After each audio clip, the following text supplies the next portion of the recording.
Welcome to another top grade video, the Romeo and Juliet question.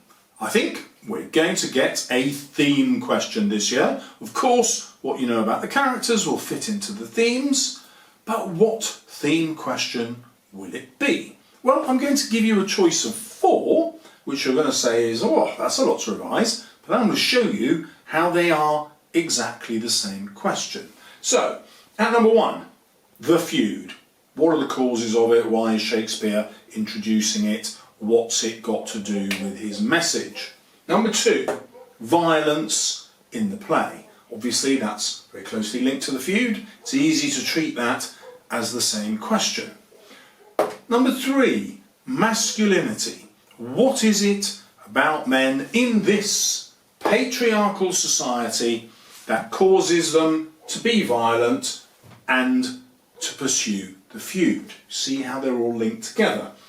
Next, we have fate. I've never seen this question asked, and it is the best question because when the prologue starts, it tells us everything about fate. It says the whole story has been mapped out by fate, and the only thing that can stop the feud is the death of the lovers. So then the question is, who's deciding that fate? Obviously, the idea is that that is God, so it's God's will that the feud should end, but unfortunately the only way to end it is to kill the 2 lovers. This is the Christian story. It's how God used Jesus, his son, sent him down to earth and said, look, go and teach them all about the kingdom of heaven and how to be loyal to their God. But then, sorry mate, I'm going to kill you, and that is going to eradicate all the sins of mankind. So we're going to kill the lovers, and that is going to get rid of all the feuding behaviour, wipe it all away. You can see the parallel.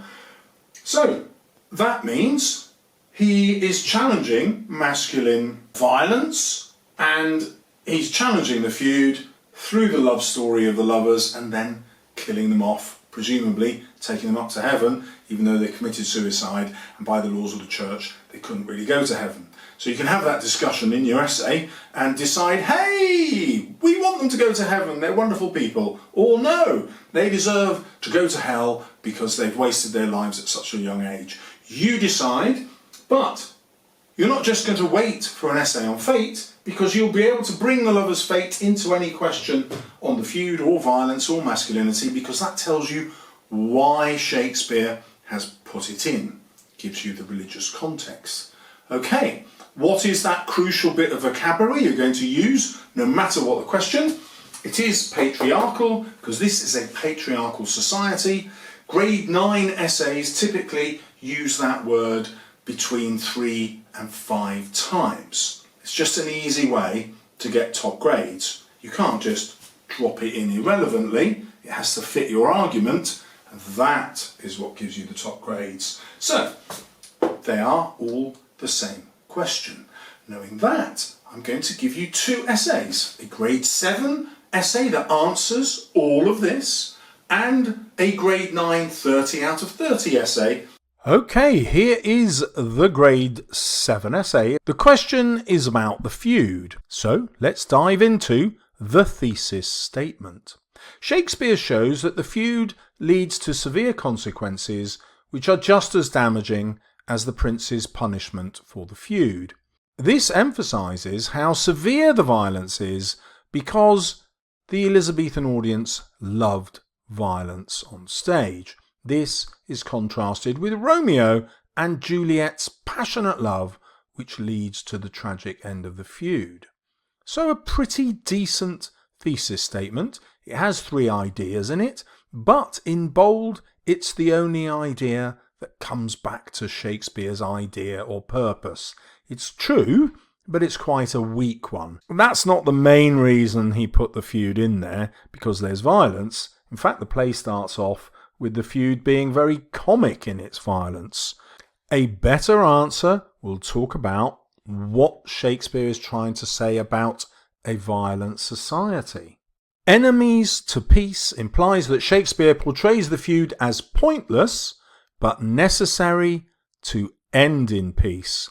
That's what the point of the prologue was, remember. The prince tells the families that they are, you men, "You beasts," which dehumanises them. The prince represents the law and justice and emphasises that those who cause bloodshed are no more than animals. Now, to improve on that, you have to link it, of course, to Shakespeare's purpose. Why is he showing that violent men are no better than animals? What is he saying about what sort of society we have versus what sort of society we want? Next, we have an alternative interpretation, which is a brilliant way to get into top marks. Another possibility is that Shakespeare is mocking the Elizabethans' desire for bloodshed on stage, as they should be used to characters like Tybalt being the main protagonist. Okay, so that does kind of link to society, doesn't it? He's taking the reader as emblematic of Elizabethan society and telling them that they're wrong to love violence. Tybalt continually calls Romeo a villain. Romeo contradicts this, emphasising his feelings of love. "Good Capulet, a name I tender as dearly as my own, be satisfied." This contrasts the themes of love and conflict. Okay, so once you start talking about themes, you're implicitly talking about Shakespeare's ideas, and you get into the top grades.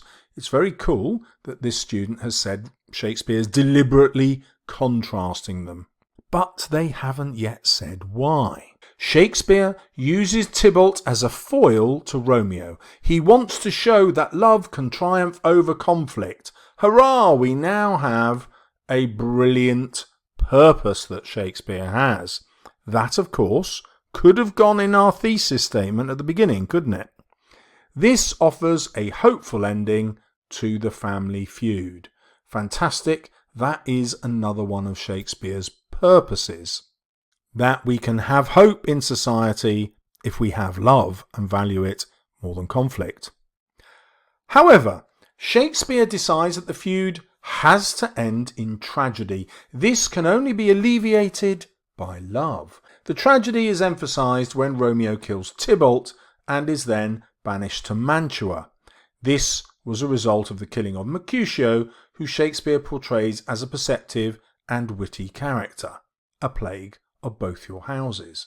So this actually is a completely new point which isn't developed. It doesn't really belong in this paragraph. The student really needs to say why they think the tragedy is the death of Tybalt before we even get to the death of the two lovers.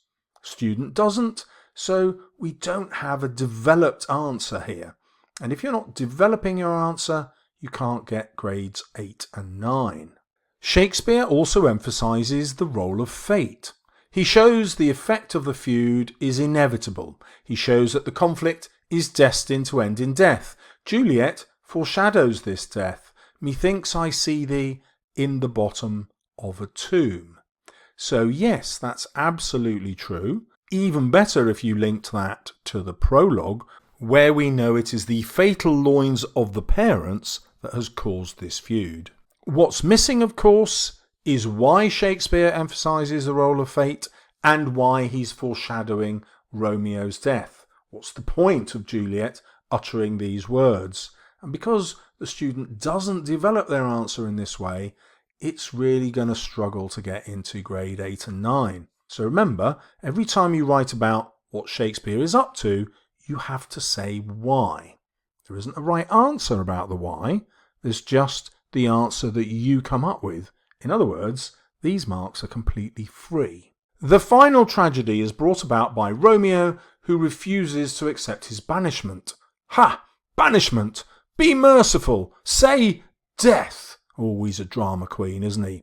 He is desperate to be with Juliet. The tragedy is therefore caused by Romeo trying to escape his fate rather than by a sense of natural justice. Romeo fears life without Juliet more than he fears death. A brilliant paragraph, but it isn't developed yet because what has the student failed to do? To tell us what Shakespeare was up to. So it might engender tremendous sympathy for Romeo because we know he can't escape his fate, because we already know how the play ends. The prologue tells us. So why does he want us to feel this sympathy for Romeo? You've got to come up with an answer. Probably because Romeo is trying to escape the masculine trap of how he should behave, and he fails to escape it and becomes violent, and that leads to his death. So it's easy to see that Shakespeare is advocating for a society when men are not armed and do not carry knives and swords and cannot settle their disputes this way. Shakespeare might have thought his audience would be uninterested in a plot where the lovers escape their fate, or he might think that his fellow Elizabethans are simply excited by violence. So that is Shakespeare's purpose, but I hope you can see how weak it is. So top tip, every time you deal with Shakespeare's purpose, he has to be trying to improve society in some way by changing the audience's attitude to some aspect of it. In conclusion, Shakespeare portrays love as holding hands with conflict. What a wonderful, wonderful metaphor as an image there. Steal it, I love it. Love is therefore linked to violence. This is why Romeo and Juliet's love begins at the Capulet party in parallel with the cause of Tybalt's rage. Tybalt points out the symbiotic relationship between the two, stating, now seeming sweet, convert to bitterest gall. He refers to Romeo and Juliet as now seeming sweet, but ends with Tybalt's threat, which shapes the rest of the tragedy so that it ends with bitterest gall. So I love the fact that this student has managed to end the essay with a quote, but again, it isn't developed because it doesn't deal with Shakespeare's purpose. Why does Shakespeare want to show that love is linked to violence? Is he saying that love is the cause of violence, or that love could be the cure to violence? This is what the senior examiner said about it. The student writes about methods at the start. So I've presented the methods in capitals. Contrast was the first method. Let's scroll down. Contrasts again. Uses Tybalt. Foreshadows. And that's it. Not many methods for grade 7. They write about the effect of beginning the play with violence.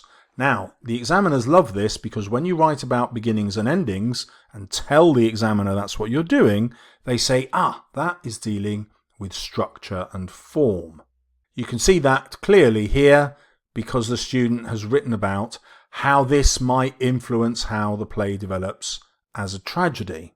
I hope you noticed that there wasn't masses of language analysis. That is a terrible way to write an essay because you don't write about enough of the play. You haven't got time. But what this student does is to zoom in on individual words without analysing them to death. So you can see that analysis was done in 2 very short sentences, not a huge amount of flogging the quote to death.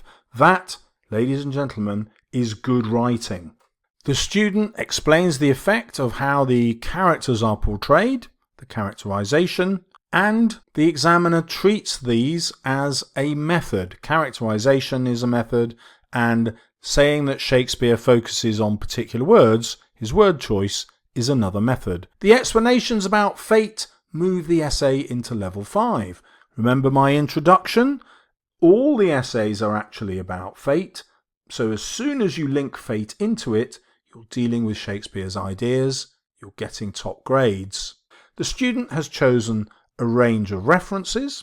Well, in a top grade, grade 9 essay, that's usually somewhere around 13, 14 or 15 quotes. This one hasn't got that many. The examiner also loves the way these have been sequenced into an argument. Starting with the extract helped here because the extract happened to come from the beginning of the play. But my top tip is write an argument by following your ideas through chronologically. Then the examiner gives 2 ways for the students to improve. They could explain the effects of more methods, or they could be more detailed about the methods that they've already explained. The way to explain the method's effect is to think about what Shakespeare's proper purpose was. Okay, here comes the full mark essay. Now, instead of this being about the feud, it's about masculinity, but you already know that's basically the same question. Let's dive into the thesis statement.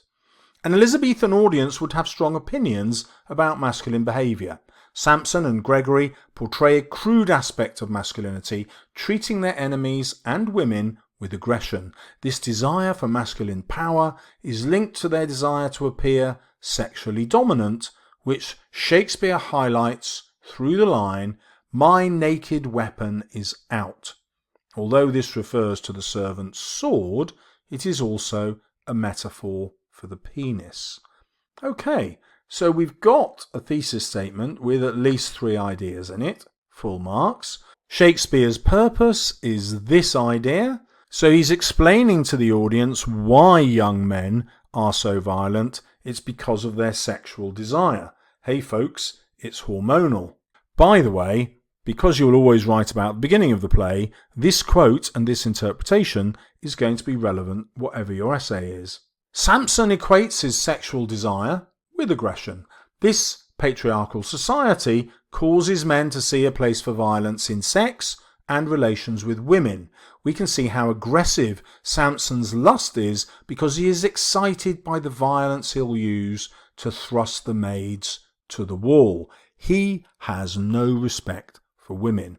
Okay, now what's implied here is that Shakespeare is critical of the patriarchal society, and he wants to show what we need to disapprove of by portraying Samson's attitude towards women here. You already know that explaining the impact of a patriarchal society is always going to get you top grades. Shakespeare also calls attention to the violence of male fantasies or attitude towards virginity when Samson speaks of the maids, saying he will cut off their heads, which is his violent metaphor for attacking their maidenheads. Now we come to Shakespeare's purpose. Why does he start the play with this view of masculinity? Well, it's because Shakespeare uses Romeo as a contrast to this male stereotype. He lets us know that Romeo is frequently found with tears augmenting the fresh morning's dew. This softness and lack of aggression appears to be caused by love and is a deliberate contrast to Samson's violent sexuality. So we can see Shakespeare is promoting the idea of love, according to this student, and love is the antidote and the cure to violent sexuality in young men.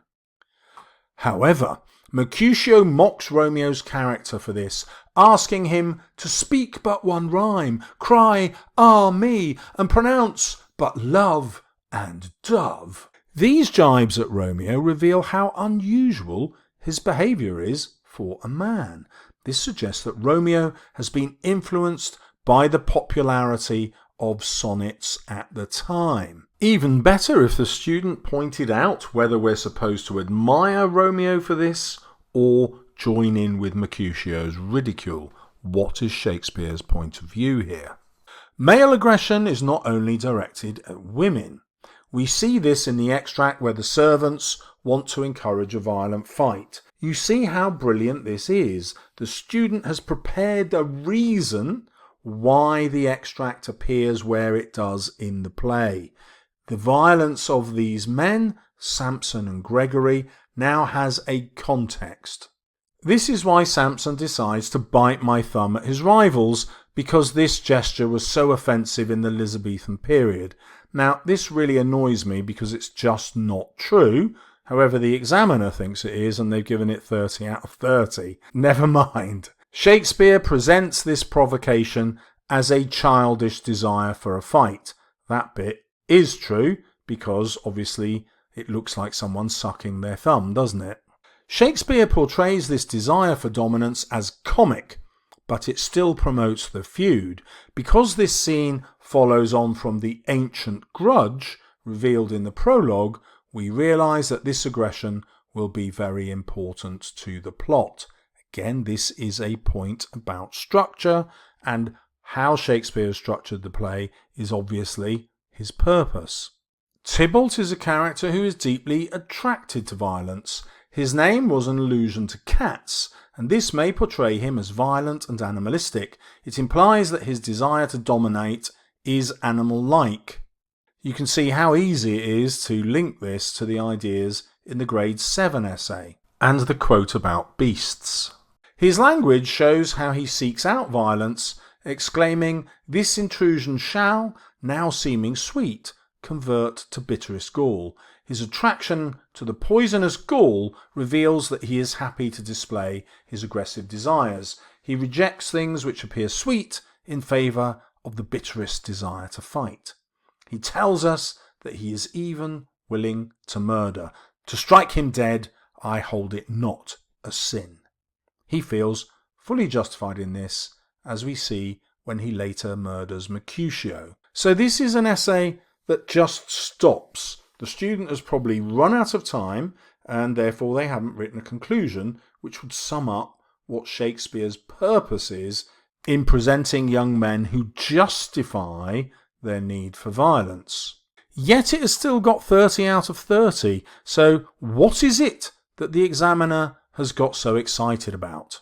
Well, at the beginning, the examiner has said, look, there's no thesis statement because you've just started straight in with a quote, and therefore I'm only going to treat it as clear. But then it quickly becomes detailed and thoughtful in the way it analyses quotes.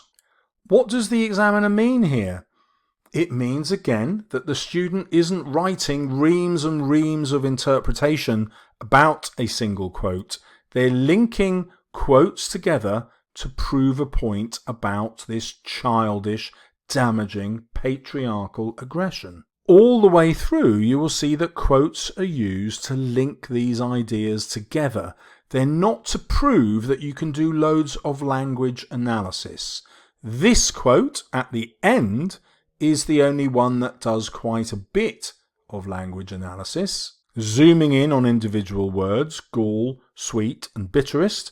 But compared to the size of paragraphs I normally read in students' essays, which might spend 200 or 300 words analysing that level of quote, this student gets straight to the point.